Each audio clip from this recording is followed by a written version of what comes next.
Stanford Digital. Di sini bersama kami kelompok 20. Dan sebelum itu kita akan perkenalkan diri lah masing-masing. Perkenalkan, nama saya Ihsan Maulana Fauzan, akrab disapa Ihsan dengan NIM akhiran 166. Dengan teman saya. Perkenalkan, nama saya Nadine Novidia Tetasa, biasa dipanggil Nadi dengan akhiran NIM 266. Perkenalkan, nama saya Aulia Syam, biasa dipanggil Aul dengan akhiran NIM 276. Hai, perkenalkan saya Atika Farah Marina, biasa dipanggil Tika dengan akhiran NIM 285. Perkenalkan, nama saya Fatur Rahman, sering disapa Fatur dengan akhiran NIM 311. Perkenalkan, nama saya Muhammad Reza Rotusnya, kerap dipanggil Lipat dengan akhiran NIM 283. Halo, perkenalkan nama saya Akifah Nabila, bisa dipanggil dengan Akifa dengan akhiran NIM 005.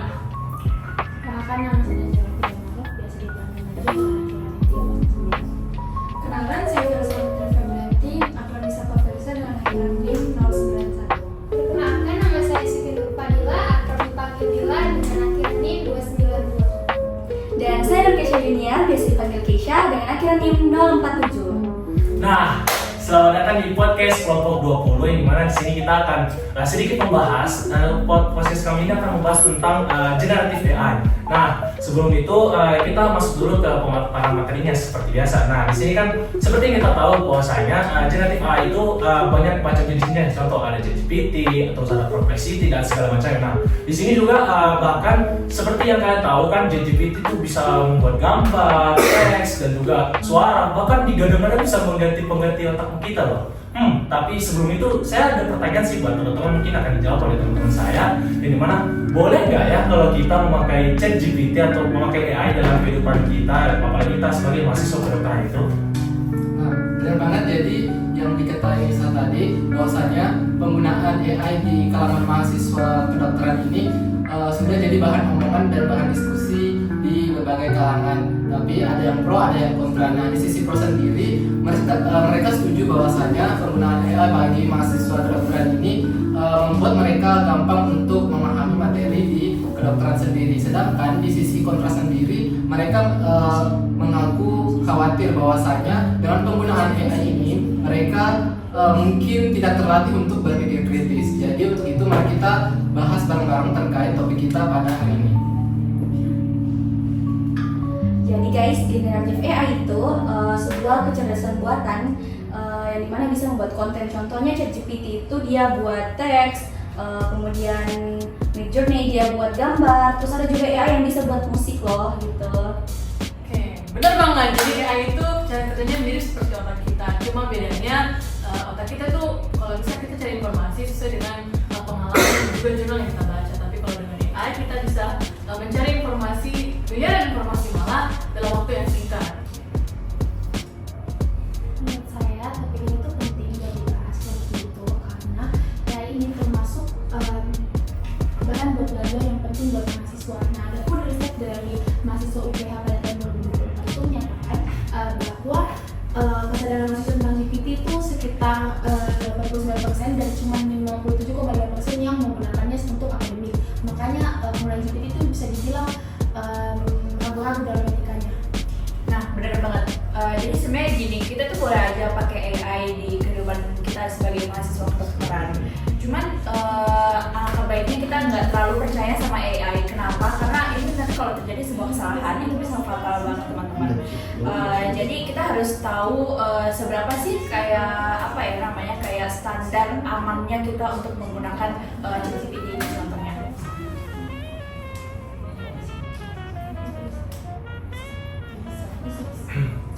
Faktanya itu AI ini udah mulai dipakai di beberapa kampus kesehatan, misalnya saja Unhas pada tanggal 9 Januari kemarin itu Unhas mengadakan workshop mengenai penggunaan AI untuk membuat soal multiple choice question. Ini merupakan bukti bahwa AI mulai dimanfaatkan buat membantu sistem evaluasi pembelajaran di dunia medis. Ada juga AI yang bisa simulasiin kasus medis biar kita bisa latihan diagnosis. Bahkan ada AI juga yang bisa dipakai buat bikin materi pembelajaran otomatis. Misalnya nih ya, kita masukin data tentang anatomi sistem sistem respirasi, terus AI bikin video atau teks penjelasannya, jadi kita jadi gampang buat memahami.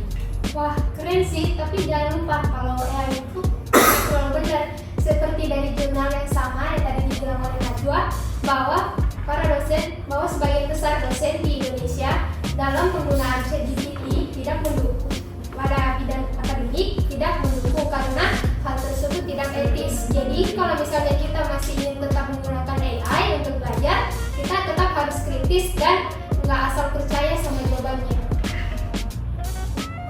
Benar, AI itu alat bantu, bukan pengganti otak kita.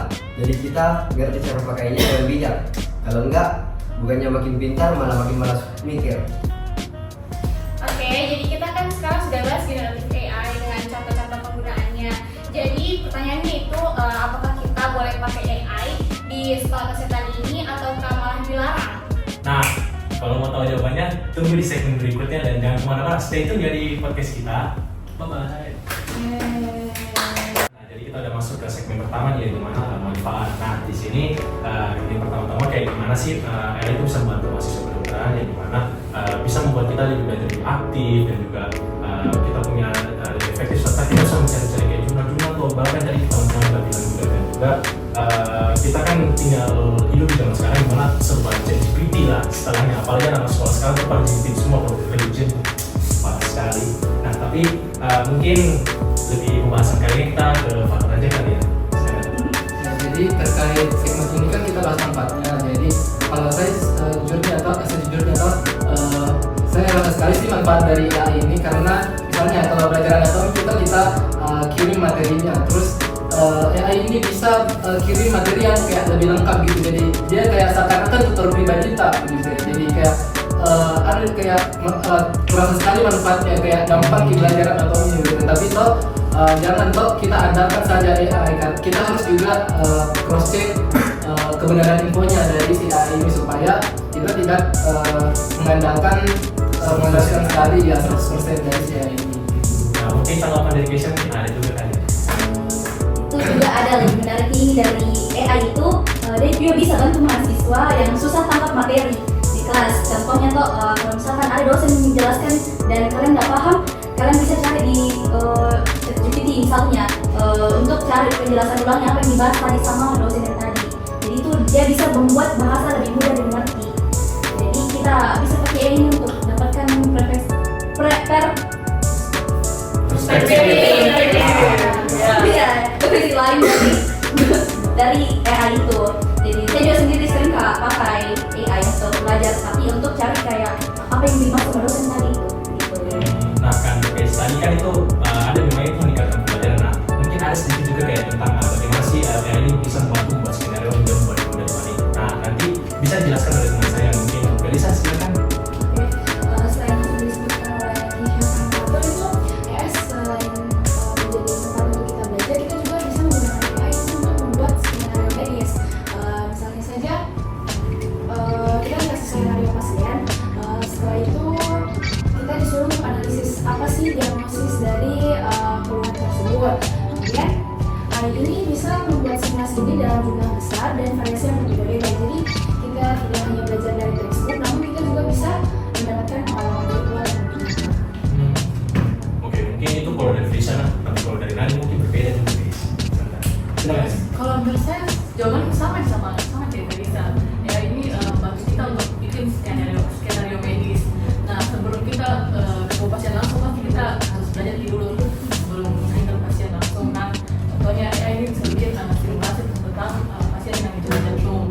Kita bisa lihat respons tubuhnya bagaimana, dan juga kita bisa banget pakai pelatihan gitu. Dan ini AI juga bisa jadi pembelajaran yang interaktif, di mana dengan AI ini kita tidak belajar hanya teori saja, tapi kita bisa langsung latihan mengambil keputusan dalam kondisi yang sama di dunia nyata. Dan AI ini bahkan bisa bantu kita untuk membuat skenario urgensi. Jadi pas kita di lapangan itu kita sudah terbiasa untuk mengambil mengambil keputusan. Itu tadi dari teman-temanku tentang bagaimana penggunaan AI dapat membantu kita untuk membuat skenario yang lebih kita pahami. Nah, sekarang ada ketiga nih yang mau dipertanyakan ya. Bagaimana penggunaan AI itu membantu dalam research atau mencari data yang jumlahnya besar serta kayak mencari jurnal. Nah, mungkin bisa dijelaskan oleh teman saya itu Najwa. Silakan. Itu dia tadi kan teman-teman saya tadi sudah jelaskan sebagai pembelajaran untuk skenario.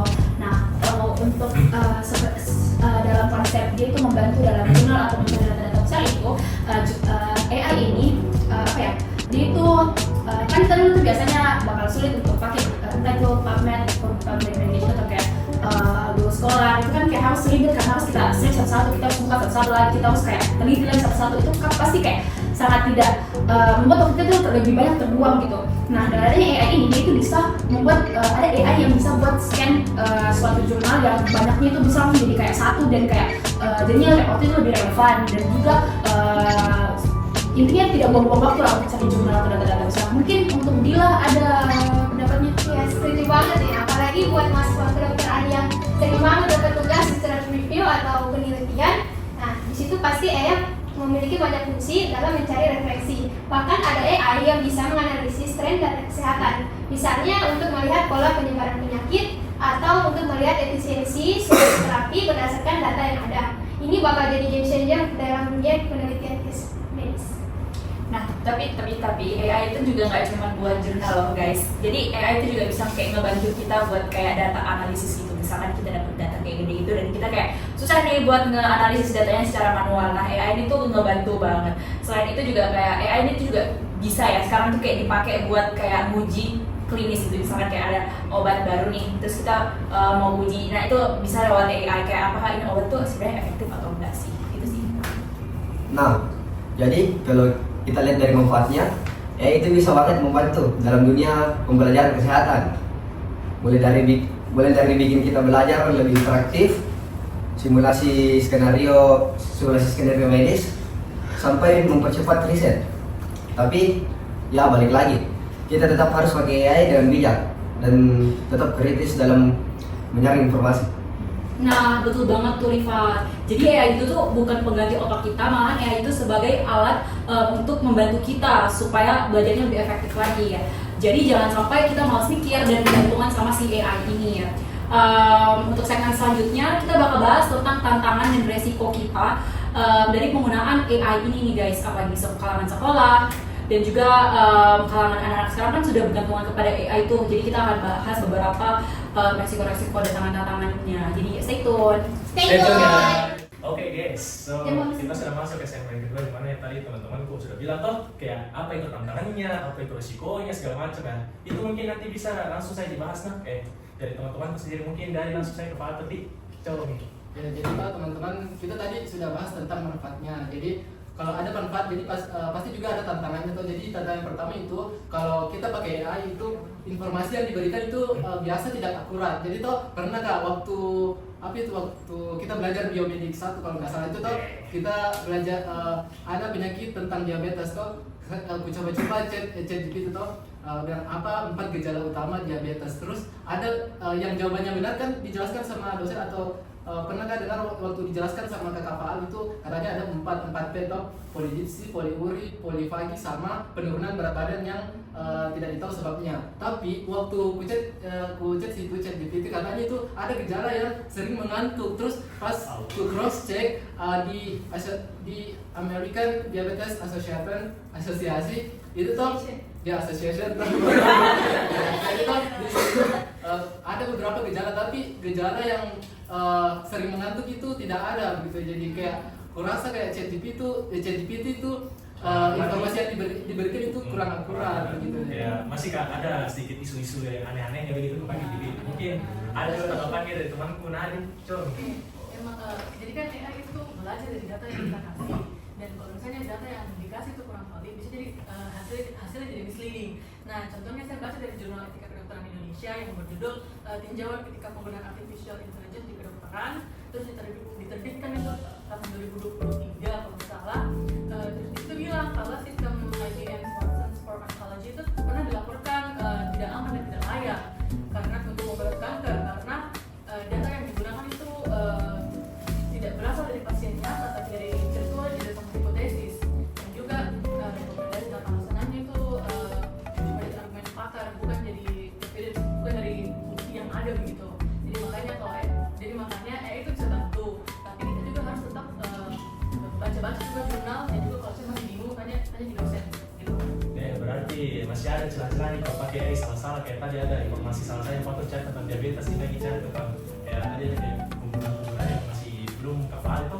Dan juga kita masuk apa namanya ada risiko data bocor. Nah itu kemarin kita ada itu simulasi aksi data bocor pemerintah. Nah ini ada lagi cuy. Kayak misalnya tuh kayak kebocoran data pribadi tuh kayak kalian tahu lah ya kan nggak logis sih. Bisa Nggak logis. nggak logis sih, Bay. Pasien tuh tiba-tiba datanya kebocor sebar kemana-mana. Nggak logis sih. Padahal kita pakai AI buat menyimpan data tapi ternyata AI malah sebarkan kayak maksudnya apa ini? Nggak jelas sih. Makanya ini biasanya kan juga masalah-masalah kebocoran data tuh baik pemerintah baik kayak gitu kayak ya sendiri. Padahal ini paling penting data pribadi pasien. Bayangin ini pasti simulasi. Pertama kali pernah ada orang coba pakai AI itu buat simulasi. Bayangin sebelum pasien asli deh. Malunya itu tiba-tiba utamanya di sini semua tuh. Jadi kayak ini perlu sekali harus diserius ini masalah. Betul gimana teman? Betul.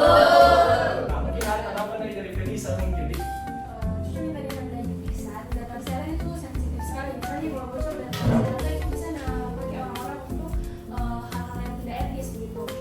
Mungkin ada beberapa negara itu sudah buat aturan yang ketat mengenai penggunaan AI dalam dunia medis, apalagi yang mengenai data pasien. Misalnya itu di Uni Eropa ada peraturan umum tentang perlindungan data atau GDPR, General Data Protection Regulation. Nah di Indonesia juga ada pada pasal 8 dalam Undang-Undang 17 tahun 2023 itu dikatakan bahwa setiap orang itu harus mengetahui informasi mengenai kesehatan dirinya dan apa diagnosis dan tindakan pengobatan yang akan dilakukan. Ini berarti pasien yang diperiksa dengan bantuan AI ini harus diberi penjelasan terlebih dahulu bagaimana teknologi yang diberikan kepada mereka. Tapi kita harus hati-hati kalau mau pakai teknologi karena kan kalau pakai AI itu seperti yang dibilang sebelumnya itu terlalu banyak tantangan dan dampak-dampak negatifnya. Nah, yang kita tahu tuh ada tadi pasal-pasalnya tuh. Nah, buat pemerintah jangan pernah bocorkan data-data kami. Ini ada pasalnya, weh. Baru tahun ini 2023, 2 tahun lalu deh. Ingat kan? Ada pasalnya. Oke, lanjut teman-teman. Mungkin ada yang dibagi kecil kayak ada bagian kayak mahasiswa ketergantungan. Saya jujur, saya sering juga pakai ChatGPT kalau buat tugas, tapi itu buat yang kayak sudah selesai. Mungkin dari itu pendapat, mungkin dari Najwa sendiri mungkin bisa dikit. Biar tanya sembarang Dia tanya Yang mau makan apa? Mau makan apa? Jauh sih.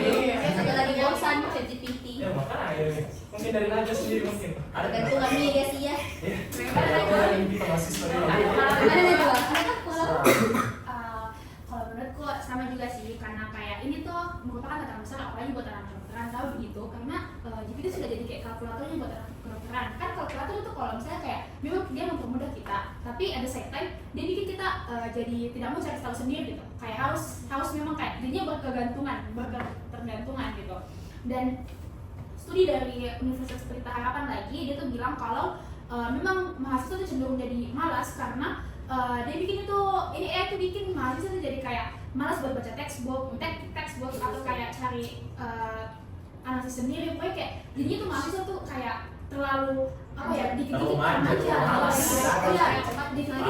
aja dikit-dikit contohnya ini Insan, Keisha, saya gitu kak Kita semua pengguna AI guys, jujur banget. tidak munafik Tidak munafik ya. nah itu yang bahaya karena kita kan kayak calon-calon dokter masa depan dan malah kita nggak bisa berpikir dengan Ya, harus juga mungkin. AI terus jadi kayak menurutku itu kayak suatu hal yang apa ya Tidak enak lah. ya Kayak ini tuh kayak suatu hal yang memberatkan sebenarnya buat kita di masa Iya. depannya. Bayangin guys, kita lagi ke koas, tiba-tiba ada pasien tanya, Kak ini penyakit apa? Sabar ya, ChatGPT. Gak Kita tidak mungkin. mungkin begitu tuh. Iya. Makanya walaupun mungkin kita pakai AI mungkin kayak sebenarnya AI itu bisa jadikan bahan bantu tapi at the same time kayak selama caranya positif digunakan ya itu sebenarnya bisa Kalau caranya bijak, ya pasti bisa bermanfaat guys. Betul. Gitu. Oke, dari teman saya sendiri mungkin bilang, dan tadi Iya. kita tahan ini guys. Bahkan ngomong kayak nah itu nggak bisa caranya. Keluarkan nih. Memang di dunia kesehatan itu nggak semua kasus bisa diselesaikan lewat AI karena pasti ada pasien yang punya gejalanya itu unik, nggak bakalan bisa diselesaikan oleh AI. Karena kita ketergantungan dengan AI ini, maka kita kehilangan insting klinis kita buat nyari tahu lagi lebih dalam. Jadi balik lagi ke kita sih mau gunain AI ini untuk sebagai alat bantu atau malah menjadi ketergantungan dengan AI ini jadi nggak bisa menangani pasien tersebut secara langsung. Nah, betul Setuju, guys. setuju, Setuju sih. setuju. Karena kalau terlalu banyak pakai AI guys, kita Sama tuh bicara Oh, iya. tiga. Aduh. Lanjut ya, Tika. Kalau saya sangat setuju ya dengan pendapat-pendapat kalian ini. Jadi tuh kalau kedokteran kayak banyak sekali mungkin pakai AI karena malas gak berpikir, baru habis itu kayak daya pikir itu jadi kayak rendah sekali, baru kayak sebenarnya kita jadi nggak tahu apa-apa gitu loh. Kira lazy dia ternyata lazy match tuh. Betul, terus bayangin aja kalau misalnya nih kita disuruh mikir kayak pasien kenapa-napa terus kita disuruh mikir cepat baru kayak dari darah tahu. Oh. Mampu aja guys. bahaya. Ngeblank langsung tiba-tiba dengan terobek ke dia. Betul, betul. Mungkin dari Akima sendiri ada pendapatnya tuh di tangan-tangan juga ini. Bahkan. Nah, saya juga pernah dengar nih di beberapa kampus-kampus luar negeri kalau dosen-dosennya tuh udah mulai ngasih. Tadi saya tanya. Oke, lanjut guys. Jangan terpaku sama makanan. Oke, lanjut ya guys. Jadi itu saya pernah dengar kalau beberapa kampus di luar negeri itu dosennya udah ngasih tugas ke mahasiswanya itu udah harus dikerjain tanpa bantuan dari AI nih supaya kita juga sebagai mahasiswa itu bisa tetap latihan buat mikir sendiri. Jadi mereka tuh tetap memakai AI tapi cuma buat nyari riset doang. Tapi kita juga sebagai mahasiswa harus tetap bisa menjelaskan konsep-konsepnya dengan cara sendiri. Saat kayak gini tuh menurutku penting banget buat diterapin di kampus-kampus di Indonesia juga. Mungkin dari Keisha sendiri udah tanya. Silakan ini nih masalahnya di dunia kesehatan atau dunia akademik atau pendidikan. Kalau bukan kesehatan, di dunia pendidikan ini belum dipunya aturan yang jelas tentang ini AI. Jadi kan di satu sisi AI bisa sangat-sangat membantu kita dalam belajar, terus tapi di sisi lain juga bisa kayak buat tergantungan kayak tadi sudah dibahas semua. Jadi kita tuh harus memastikan ini kalau kita tetap paham sama konsep dasar yang mau kita pertanyakan di AI nanti begitu supaya kita tetap menjadi mahasiswa yang bisa berpikir kritis. Jadi mahasiswa kritis kan? Mungkin dari lipat dari tadi di dunia di sini. Habis itu kuat kan lipat.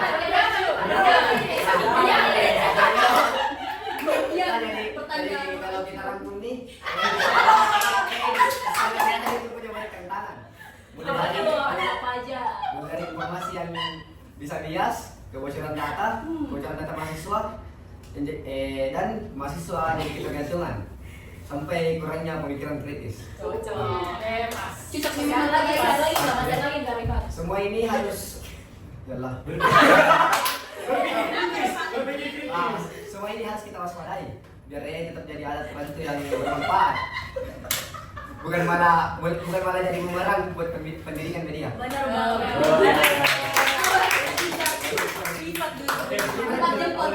Nah, jadi betul apa yang tadi dibilang sama teman-teman. Jadi ada beberapa tantangannya itu kayak satunya tadi kebocoran data, mahasiswa yang jadi ketergantungan, sampai kurangnya pemikiran kritis. Jadi kita ini harus bijak gunakan AI, jangan cuma terima jawaban, tapi kita tidak tahu sumbernya ini dari mana. Dan pastikan data-datanya itu juga aman dan tetap latih otaknya kita untuk berpikir kritis. Di segmen selanjutnya kita bakal bahas solusi dan cara terbaik untuk gunakan AI di sekolah kesehatan. Jadi tetap stay tune di segmen berikutnya. Bye. Oke. Hai guys, so ini sudah masuk ke segmen ketiga yang dimana kita masuk ke generatif AI yang dapat digunakan di dunia kesehatan. Nah, sini saya ada mempunyai suatu pertanyaan. Yang dimana ketiga deh, saya lupa. Yang pertama tuh bagaimana terkait regulasi dari kampus tentang penggunaan AI. Terus bagaimana juga pendapat dari mahasiswa yang ini teman-teman gue ini tahu mahasiswa sekarang nih bagaimana penggunaan AI ini menjadi alat bantu atau jadi ancaman. Terus ada lagi solusi-solusi yang mungkin nanti ditawarkan oleh teman-teman. Nah, langsung saya masuk nanti dari teman-teman ini mau ngomong tadi. Nanti Gua ngomong. Jadi sekarang ini Tong tanya. Ini bisa digunakan di sekolah kesehatan? Tidak. Jadi Tong mulai di regulasi dulu saja. Sampai sekarang itu tidak ada aturan yang jelas sebenarnya. Karena penggunaan AI ini masih abu-abu begitu. Tapi di kampus-kampus di luar negeri itu mereka sudah pakai sih. Tapi ya begitu di Indonesia itu masih tergantung universitasnya di sana. Masih lama. Iya. Tidak semua dipakai. Iya, tidak semua. Terus ada info tuh kalau pernah salah tuh itu banyak dosen sama banyak pembimbing dosen itu pada berdebat karena tuh kayak apa masalahnya kita mahasiswa pakai AI kan kita juga bukan pakai buat ujian tuh kan ujian tuh tembok itu tiga betul kan tidak guys? Itu kayak banyak juga kayak ini tuh banyak juga kayak mungkin para dosen itu, para dokter bilang kayak penggunaan AI itu masih tidak etis. Padahal kan ya sejuta pikul fusion kita ujian tapi nggak pakai ke AI. Jadi kayak fokus bisa aja. Jadi kayak gimana ya, kayak rasanya tuh kayak kurang asik gitu. Terus banyak juga dosen-dosen tuh pada ini tuh kayak bilang, wih penggunaan AI ini aku curang padahal mudah jiwa itu biasa. Terus juga kayak dianggap kayak pemalas kok tuh mau cari-cari jurnal, malas kok. Kan ada AI. Ada AI di dalam Maksudnya mau tambahkan sedikit. Jadi mungkin kalau misalnya kita dalam perkuliahan itu kayak mungkin tidak mengerti apa yang dosennya bilang, kita juga bisa pakai AI ini untuk pakai bahasa yang kita mudah mengerti begitu. Kita juga bisa pakai kayak mungkin bilang ChatGPT apa jelaskan pakai bahasa anak SD. Bisa mengerti apa ibunya juga tuh. Iya. Biar iya, karena kan sesuai dengan ini kan, generatif AI itu kan bisa buat kayak gambar, suara orang ditiru cuy kayak. Itu yang bahaya ya. Ya, itu yang bagian bahaya. kontranya sih. Oke, mungkin ada pendapat. Ini pendapat dari teman-teman itu Bener. adalah langsung berbicara, gak usah lama-lama. Pendapat dari teman-teman tentang AI itu kayak bisa bantu kan tidak buat kayak buat cari kayak jurnal atau tidak kayak jadi kayak ancaman gitu. Pokoknya itu bantuan atau ancaman itu saja tuh. Iya, itu saja. Wow. Simpel. Impresif. Lanjut. Kalau menurut pernah, saya dulu nah. Ya. Kalau menurutku AI itu kayak bantuan, kayak dia tuh bukan ancaman, nggak bisa dibilang gitu. Karena kalau menurutku AI itu bisa bantu kak buat mungkin bukan cuma saya tapi mungkin sama teman yang lain juga merasakan AI itu bisa juga buat bantu cari referensi jurnal ataupun juga nyusun tugas supaya lebih tertata rapi kan. Terus kayak tapi kita juga sebagai mahasiswa kita juga harus tetap cek ulang infonya. Jadi kayak bukan cuma sekedar kayak dikerjakan tok saja, enggak, kita memang harus tahu juga konsep dasarnya supaya ini tuh bukan cuma sekedar hafalan dan kita betul-betul paham akan materinya begitu. Kalau itu menurutku sih, kalau kata gimana menurutku? Kalau saya juga setuju sih seperti yang aku bilang tadi yang di segmen sebelumnya tuh kalau penggunaan AI ini tuh kayak kalkulator gitu ya, karena kayak kalau kita pakai kalkulator itu kita kayak ketergantungan terus, kita kayak tidak mau berpikir begitu. Jadi Mau menghitung. ya betul. Jadi terus seperti juga yang dikatakan Nadine sebelumnya, kalau ada kasus di mana data AI itu salah karena datanya itu kurang lengkap gitu. Jadi kalau kita menggunakan AI sebaiknya itu kita kayak haruslah kita lakukan cross check lagi supaya tidak salah informasi yang didapatkan. Sebenarnya bisa pendapat tuh kamu. I see. Nah, Rifat sendiri coba. Nah, Anjay. ada pun solusi yang kami tawarkan yaitu Kami kau ya saya tuh kayak kita semua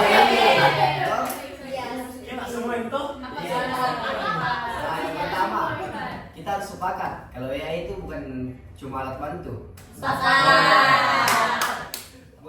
Buat pengganti otak kita. Ya, yang bisa kasih info cepat. Yalah, tapi keputusan medis ada di tangan dokter atau mahasiswa. kita loh, keputusan di tangannya kita. Lanjut. Jadi Apa ini? bisa ada. Jadi dokter harus ada keseimbangan antara pakai AI dan berpikir kritis. Kalian harus pakai tangan kalian Guys, kalau udah bicara itu sebenarnya si saudara Rifat tadi maksudnya itu kayak kita butuh ini gak sih guys, kayak butuh regulasi dari pihak kampus, mungkin kayak gimana sih sebenarnya mengatur penggunaan AI ini. Yang penting kan kita kayak dipakai buat belajar, bahan belajar, dan bukan buat kecurangan. Bener banget tuh.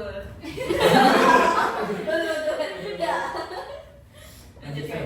Siapa nih? Pokoknya sih dari yang keduanya tuh kita harus bisa bagaimana caranya kita kombinasikan antara AI dan juga media konvensional. Jadi kita tidak melulu soal apa-apa cari di internet, apa-apa cari di AI, tapi kita juga harus tetap membaca, misalnya kita tetap baca textbook dan lain sebagainya. Oke, jadi kesimpulannya ini AI ini bisa tetap digunakan di sekolah kesehatan, namun tetapi ada regulasi yang jelas dan juga penggunaannya tetap diawasi. Kalau misalnya nggak kita awasi nih, bisa jadi ini tuh menjadi bumerang buat pendidikan medis. Betul sekali. Jadi kita sebagai mahasiswa harus tetap berpikir kritis dan tidak boleh diperbudak sama AI. Intinya kalau di kalau penggunaan AI di sekolah kesehatan itu dia nggak boleh dipakai sembarangan, karena kalau misalnya kita pakai tanpa aturan yang jelas, mahasiswa ini semuanya jadi ketergantungan dan kehilangan bagaimana cara supaya mereka bisa kembali berpikir kritis karena sudah ketergantungan. Nah, tapi kalau misalnya AI ini kita pakai dengan bijak, ini bisa sangat membantu dalam riset pembelajaran. Jadi ya balik lagi ke awal, kita mau pakai AI ini sebagai alat bantu atau ketergantungan. Betul sekali. Jadi kita tadi kan sudah bahas banyak sekali tadi. Nah, langsung saja kita masuk kesimpulan biar gak usah panjang lagi, karena mungkin dari Najwa mungkin ada kesimpulannya tentang apa yang tadi kita bahas aja. Oke, makasih buat penjelasan penjelasan. Kalau menurutku satu hal yang jelas, AI itu betul kayak powerful sekali, apalagi buat anak kedokteran, dan itu betul kayak sangat amat dipakai sama anak-anak kedokteran, dan seharusnya memang dipakai untuk dimanfaatkan karena memang itu tujuannya gitu kan. Kayak misalnya mungkin membantu riset, ataupun itu tadi kayak bantu cari jurnal dengan baik, terus kayak bantu untuk rapikan mungkin tugasnya kalau mungkin terlalu berantakan, ataupun ngesimulasikan kayak kasus-kasus medis supaya lebih realistis menurutku sih. Iya sih, betul apa yang tadi Najwa bilang, dan juga kayak kita tuh harus bijak guys kalau pakai AI, karena jangan kayak kita terlalu patokan sama AI jadi kita nggak bijak gitu. Harus kita berpikir kritis seperti kita punya ini tuh BSRT 2 2025 digitalisasi. Harus kita itu gitu. Juga ingat, sekali lagi saya tegaskan, jangan ubah mindsetnya kalian kalau AI itu pengerti otak. Jangan guys, kita harus lebih pintar dari AI. Masa AI harus kayak dia bisa kalau dari saya mungkin langsung. Oke, jadi untuk selain manfaat-manfaatnya si AI ini, kita juga nggak bisa nutup mata soal tantangan-tantangan yang diberikan oleh AI. Salah satunya adalah soal akurasinya informasi. Jadi AI ini bisa salah, bisa juga bias, dan kalau kita asal percaya dan nggak cross check dulu, ini tuh bisa bahaya banget, apalagi di dunia medis. Seremnya. Itu. Terus ada juga masalah privasi data. Jadi AI itu memproseskan data pengguna untuk belajar kan. Jadi kalau misalnya data itu bocor, kalau kita tidak hati-hati data itu bocor, itu apalagi nanti ada data pasien yang juga bocor, itu malah menjadi pelanggaran etika yang sangat berat. Bagus. Ya, terus tuh yang lebih bahaya lagi kalau kita ketergantungan nih sama AI, jadi kayak malas mungkin berpikir, sedangkan toh kita ini calon dokter gitu aja. Terus memiliki kemampuan untuk berpikir kritis dan untuk berpikir yang memiliki analisa yang tinggi itu suatu kewajiban bagi dokter toh. Jadi menurutku harus lagi lebih bijak kalau mau gunakan AI seperti itu. Jadi sekarang gimana teman-teman? Kita tadi udah ngobrol ngalor ngidul kesana kemari. Sekarang menurut kalian gimana? Apakah penggunaan AI ini masih harus kita lanjutkan ataukah harus kita batasi? Masih lah. Wajib. Buat yang setuju, bagaimana cara kalian agar memastikan AI ini digunakan dengan bijak? Dan buat kalian nih yang gak setuju, apa solusi kalian agar teknologi ini bisa tetap dimanfaatin tanpa perlu ngorbanin etika dan akurasi? Betul guys, jadi teman-teman yang nonton jangan lupa, siapa tahu ada pendapatnya bisa tulis jawabannya di komen. Komen 20 guys, jam 6. Seru toh topiknya tentang AI, digitalisasi. Jadi Tagline dulu, tagline.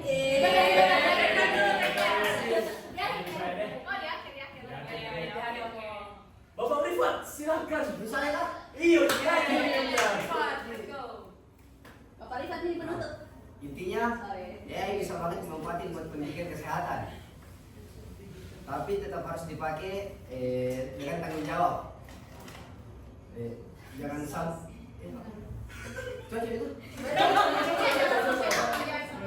jangan sampai malah bikin kita ketergantungan atau ngelupain pentingnya berpikir kritis. Tepuk tangan untuk Rifat. Benar banget. Dan yang paling penting itu regulasinya. Kita butuh aturan yang jelas mengenai bagaimana sebenarnya penggunaan AI yang baik dan benar agar kita dapat menggunakannya dengan aman dan juga etis. Oke teman-teman, jadi itu tadi obrolan tentang generatif AI di sekolah kesehatan. Makasih untuk yang sudah nonton ini